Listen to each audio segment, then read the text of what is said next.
She suspiciously paid for everything in cash for years, then people realized her secret. Emma Delsey lived the secret and exciting life of a millionaire, within the New York socialite background. A potential heiress, it was never clear where Emma Delsey was from, but one thing did remain: she suspiciously paid for everything in cash. Emma would hang out among New York socialites, including many celebrities. When asked about her background, Emma Delsey rarely gave the same answer twice despite the inconsistency, and knew exactly how to act as she came from money. With her acting and poise, she avoided suspicion for years. Emma Delsey eventually checked into the boutique Soho Hotel on 11th Howard Street in early February 2017, where she planned to stay for a while. She knew just the right people and earned herself a reputation, thus the hotel managers didn't even ask her for a credit card at the time, something they would later on regret. Emma Delsey was not shy of flaunting her money. She would wear Gucci sandals, Celine sunglasses, and other high-end designer clothing like it was nothing. After a month at the hotel, Emma Delsey approached Nefertari Davis, the 25-year-old concierge at 11th Howard, who goes by the name Ned. She would ask Ned for advice, for example, the best food in Soho, and each time Emma Delsey would slip her a $100 bill for her service. Ned found this unusual from a girl who seemed to be the same age. When Ned asked the pale young girl with reddish hair for her name, she checked the system and noticed that she was booked into a Howard Deluxe, one of the hotel's mid-range rooms, which was about $400 a night. Over the next few weeks, Emma Delsey often asked for Ned's advice, slipping her bills each time. But Ned eventually realized that Emma Delsey already knew all the places to go. It soon dawned on Ned why she was asking for advice. "This is not a guest that needs my help, this is a guest that wants my time." Tonight was not unordinary, as she often acted as a therapist to many of the guests. Being an aspiring cinematographer, Ned figured it was a good idea to befriend the guest, cause Emma Delsey's connections could come in handy for her career. It wasn't long before Emma and Ned would hang out together around Soho, despite many of the other hotel employees taking a disliking to the rich girl and finding her frequent visits to the concierge desk annoying. They soon began to fight to take packages to her room, noting her generous reputation. Staff members began to fight as they knew they would receive a $100 bill in return. She soon walked around the hotel as if she ran the place. She would pay for everything in cash and usually $100 bills. It seemed that her room would overflow with shopping bags, and she would often treat herself to all kinds of beauty treatments. She even invested in a personal trainer for a crazy $4,500. Others around her made assumptions that she was wealthy, most likely an heiress to a rich family. Especially given her European accent, Ned noticed, her new friend knew everyone. She would host and organize large dinners at expensive restaurants, attended by CEOs, artists, athletes, even celebrities. Of course, Ned was invited to these high-profile dinners, and one night found herself sitting next to childhood idol Macaulay Culkin. Emma Delsey was always at all the best parties and knew almost everyone there. She was most certainly a people's person and knew how to mingle her way with the crowd. One friend said she managed to be in all the sort of right places. She would turn up to parties on private jets and dressed in fancy designer clothes. Those who knew Emma Delsey were still unsure where she came from. Emma Delsey was introduced to Michael Zhu Fu Huang, the extremely young and successful collector and founder of Beijing's Wood Museum. The two immediately clicked, and Emma Delsey suggested that they take a trip together to Italy. Emma Delsey asked him to book the plane tickets and hotel on his credit card. Although, to him, it was not a lot of money, only around $3,000, and a promise to pay him back.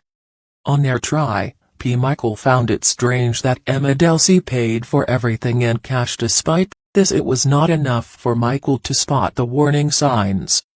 Once they returned from Venice, Emma Delsey seemed to have forgotten her promise to pay back. Even Michael forgot about it too.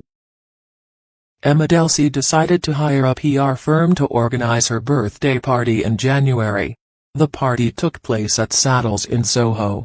At her party, there were many successful people, and it was not until after dinner that Michael received a message from the restaurant, who had seen the picture of the two together. The restaurant asked for the contact details of Emma Delsey. One friend stated that Emma Delsey's father was a diplomat to Russia and that she had family money. Another friend was told that her father was an oil industry titan. But just who was the real Emma Delsey, and what was she up to? The speculations didn't bother Emma. It was the opposite. The more people wondered who and where she came from, the more intrigue there was surrounding her. And she wasn't about to let anything get in the way of fulfilling her ultimate goal. Emma Delsey's goal was to establish an exclusive club featuring art called the Emma Delsey Foundation, or ADF for short. She even hired a creative director, London-based Mark Kramers, to help her with the branding of her new venture. After scouting spots for the new club, she eventually found the perfect location. Emma decided that she would take on the redevelopment of a location at 281 Park Avenue South. She would need to take out millions of dollars in loans. So, through her connections, she found someone willing to help her.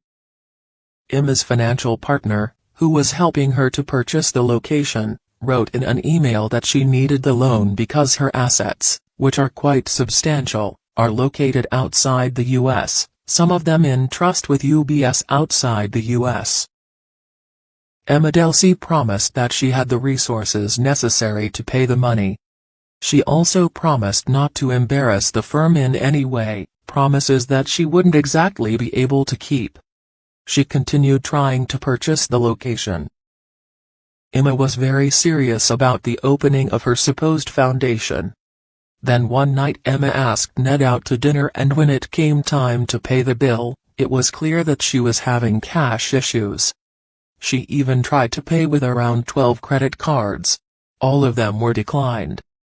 The hotel's manager asked Ned to deal with the delicate issue of Emma's bill, considering that they were close friends after all. Emma owed the hotel around $30,000. Ned still believed that Emma was good for the money and went to talk to her about it. Emma promised that a wire transfer was on the way from the bank. But what she didn't reveal to Ned was how much she was in over her head. Things were falling apart for Emma. But then a few days later something amazing happened. The hotel received a wire transfer on behalf of Emma Delsey for $30,000. And suddenly everything was back to normal for the young socialite. Or at least that is what she thought. She was in for a rude awakening. When no credit card was provided, the code to her room was changed, locking her out. Emma Delsey was furious. She couldn't believe that she was being treated like a commoner. That's when she pulled out a trick that she learned from Martin Shkreli. She told the hotel managers that she would purchase web domains in all of their names so that they would have to pay her one day to get them. When Emma returned to the U.S., she moved into another hotel. But the same issue occurred again. She couldn't provide a valid credit card to pay her $11,518 debt, so she was eventually kicked out and her belongings were confiscated. Emma was now on the streets of New York City. Once a socialite, now homeless. Emma then went to one of her friends who was also her trainer. She asked her to take her in. When the trainer found out that her friend had been forced to foot the bill, she was furious. That was the last straw. She realized that she knew nothing about who Emma Delsey really was and that they had been duped. Emma's trainer told the alleged German heiress socialite to leave her house. But Emma left her laptop behind, perhaps in an attempt to come back and stay. But the trainer wasn't about to fall for the childish tactic. She left the computer at the front desk for Emma to collect.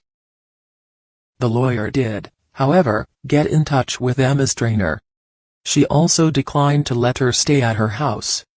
But she did invite Emma to what would be an intervention at a nearby restaurant. She and a group of other people Emma owed money to were there. The group intervention was harsh, and rightfully so. Emma had swindled tens of thousands of dollars out of her so-called friends and colleagues. Emma started crying at one point, saying that she would have enough money to pay everyone back after she gets her lease signed. That's when they broke the news to her. The location that she was eyeing for her Emma Delsey Foundation had been rented to someone else. She brushed off the news, stating that it was all fake news.